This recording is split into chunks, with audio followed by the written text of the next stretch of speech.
Assalamualaikum warahmatullahi wabarakatuh.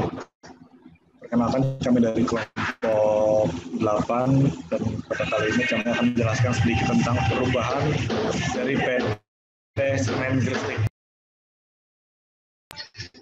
Next. Di sini ada anggota-anggotanya. Boleh next.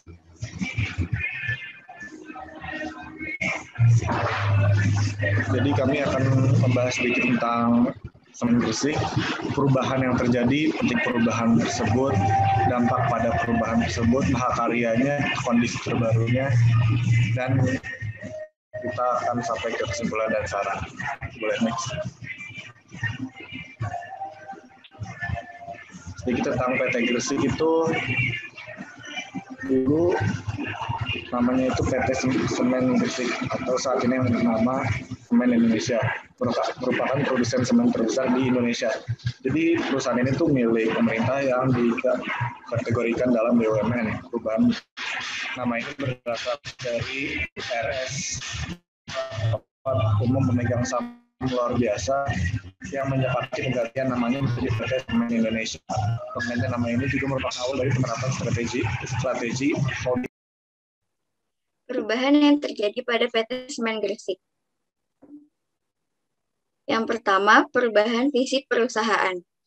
Visi perusahaan yang sebelumnya menjadi perusahaan persemenan terkemuka di Indonesia dan Asia Tenggara dinilai sudah tidak relevan pasca ekspansi yang dilakukan manajemen dengan akuisisi TLCC. Untuk menjadi pelecut semangat, visi baru yang lebih menantang pun ditetapkan, menggantikan visi yang lama, yaitu visi yang baru menjadi perusahaan persemenan internasional yang terkemuka di Asia Tenggara. Tidak lagi bicara regional Asia Tenggara, namun visi yang lebih dikenal dengan visi 2030 ini mendorong perusahaan untuk berjaya di tingkat dunia. Visi 2030 ini telah disahkan Dewan Komisaris pada 25 Oktober 2014.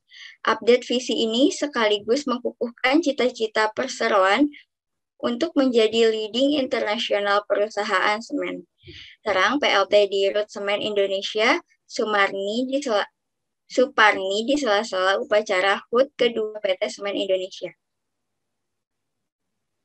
Yang kedua yaitu perubahan nama perusahaan.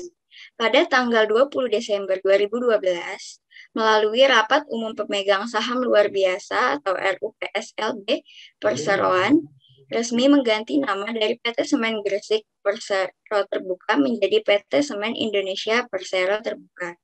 Penggantian nama tersebut sekaligus merupakan langkah awal dari upaya merealisasikan terbentuknya strategi holding group yang ditargetkan dan diyakini mampu mensinergikan seluruh kegiatan operasional dan memaksimalkan seluruh potensi yang dimiliki untuk menjamin dicapainya kinerja operasional maupun keuangan yang optimal.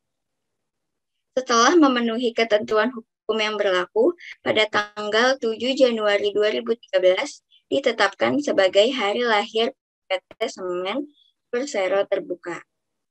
Perseroan menggunakan nama Semen Indonesia dengan mempertimbangkan berbagai aspek yang krusial, mencakup 1. Nama tersebut bisa merefleksikan ambisi dari grup. Yang kedua, merangkul karakteristik nasional dari perusahaan yang mencakup kegiatan OPCO. Yang ketiga, melalui nama tersebut sejarah dan tradisi tetap dihormati. Yang keempat, nama Semen Indonesia sangat sejalan dengan sasaran pembentukan holding dari berbagai aspek. Yang kelima, kemampuan untuk meningkatkan sinergi. Yang keenam, kemudahan implementasi. Bahan logo perusahaan. Yang sebelah kiri ini Semen Gresik pada logonya yang lama, dan yang sebelah kanan adalah nama baru dengan Semen Indonesia dan juga logo baru. Next. Perubahan logo perusahaan yang pertama itu perubahan nama. Perubahan nama tersebut diikuti pula dengan perubahan logo. Tidak banyak yang berubah dari logo tersebut. Logo tetap menempatkan atap gapura giri, namun pintu gapura diubah menjadi huruf M dan berwarna merah. Dan tulisan SG pun berubah menjadi Semen Indonesia dan disertai dengan tagline yang menyertai logo adalah Together We Build a better future. Yang kedua, menurut Dirut PT Semen Indonesia Dwi Sejipto mengatakan bahwa logo baru ini merefleksikan semangat untuk terus berkembang. Logo ini merupakan fondasi yang kokoh bagi kemajuan ekonomi Indonesia dan merupakan pintu gerbang bagi kekokohan sinergi demi kemajuan BUMN semen di masa kini dan mendatang. Perubahan komposisi pemegang saham. Yang tabel dan diagram sebelah kiri adalah kondisi saham pada tahun 2006 dan sebelah kanan pada tahun 2010. Next. Nah, pada tanggal 27 Juli 2006 terjadi transaksi penjualan saham KMX Asia Holding kepada Blue Valley Holdings sehingga komposisi kepemilikan saham berubah menjadi negara RI itu sebanyak 51% dan Blue Valley Holdings sebanyak 24,9% serta masyarakat sebanyak 24%. Menjadi pada akhir Maret 2010 Blue Valley Holding menjual seluruh sahamnya melalui private placement sehingga komposisi pemegang saham perseroan berubah menjadi pemerintah 51% dan sisanya dimiliki oleh publik atau masyarakat sebanyak 48,9%. Next. Sekarang mengenai pentingnya perubahan dilakukan PT Semen Gresik. Pertama, perubahan dilakukan pada visinya yaitu PT Semen Gresik dilakukan untuk mengukuhkan cita-cita perseroan menjadi leading internasional perusahaan semen.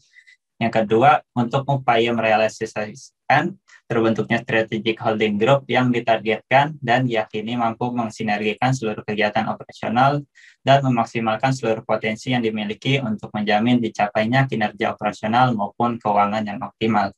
Yang ketiga, upaya penyelenggaraan yang akan menumbuhkan harapan baru untuk terus berkembang dengan perubahan logo baru PT Semen Gresik untuk menciptakan image baru. Karena logo itu merupakan fondasi yang kokoh bagi kemajuan ekonomi Indonesia dan merupakan pintu gerbang bagi kekokohan sinergi demi kemajuan BUMN semen di masa kini dan mendatang. Yang keempat, pada tanggal 27 Juli 2006, PT Semen Gresik telah melakukan beberapa perubahan menyangkut komposisi pemegang saham adalah untuk membangun sinergi yang lebih efektif di lingkungan, fokus pada pengembangan segmen bisnis dan BUMN pertama yang go public dalam sahamnya. Next. Dampak perubahan PT Semen Gresik. Perubahan ini didasari PT Semen Gresik ingin membangun brand image yang baru. Brand image yang ingin diusung Semen Gresik tetap menampilkan atap gapura giri, namun pintu gapura diubah menjadi huruf M berwarna merah. Tulisan SG pun merubah menjadi Semen Indonesia. Yang menyertai logo adalah Together We Build a Better Future. Semen Gresik akan selalu mengutamakan kepuasan pelanggan. Perseroan menguasai pangsa pasar domestik terbesar yang mencapai sekitar 44%, menunjukkan keunggulan reputasi yang mencerminkan kekuatan korporasi dan brand image perseroan. Next. Mahakarya Semen Gresik di sini sudah banyak dari Monas hingga Jembatan Suramadu. Oke, next. Kondisi terbaru. PT Semen Gresik anak usaha PT Semen Indonesia. PT Semen Gresik resmi didirikan kembali oleh PT Semen Indonesia Persero Tbk pada tanggal 10 Januari 2014 di Gresik, Jawa Timur. Pendirian PT Semen Gresik merupakan bagian dari proses transformasi korporasi PT Semen Indonesia sebagai induk perusahaan yang membawahi 4 anak usaha, termaksud PT Semen Gresik sebagai perusahaan yang bergerak di industri persemenan. PT Semen Gresik berfokus pada produksi semen, termaksud pengelolaan pabrik semen hasil program ekspansi maupun unit produksi existing, yakni pabrik PT Semen Gresik yang berada di Kabupaten Rembang, Jawa Tengah, melalui optimalisasi utilitas unit yang dijalankan melalui prinsip efektivitas dan efisiensi. Produk PT Semen Gresik hadir dengan kualitas terbaik dan berdaya saing tinggi yang diharapkan akan mampu mempertahankan, meningkatkan sekaligus menguasai pangsa pasar semen. Next. Nah, di sini ada perubahan logo Semen Indonesia yang rebranding logo baru menjadi SIG, SIG. Semen Indonesia menjelaskan penggantian logo tersebut merupakan bagian dari transformasi perseroan untuk membangun kehidupan berkelanjutan bagi generasi yang mendatang.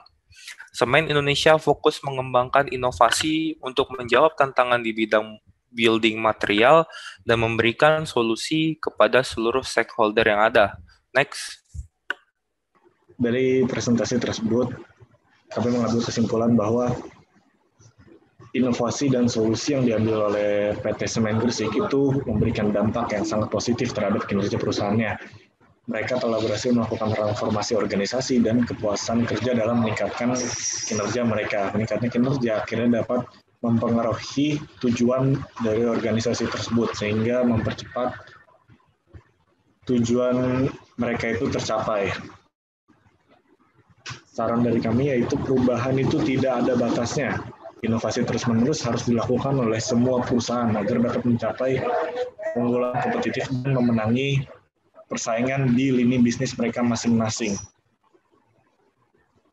Next. Oke, sekian dari kelompok 8. Terima kasih. Assalamualaikum warahmatullahi wabarakatuh.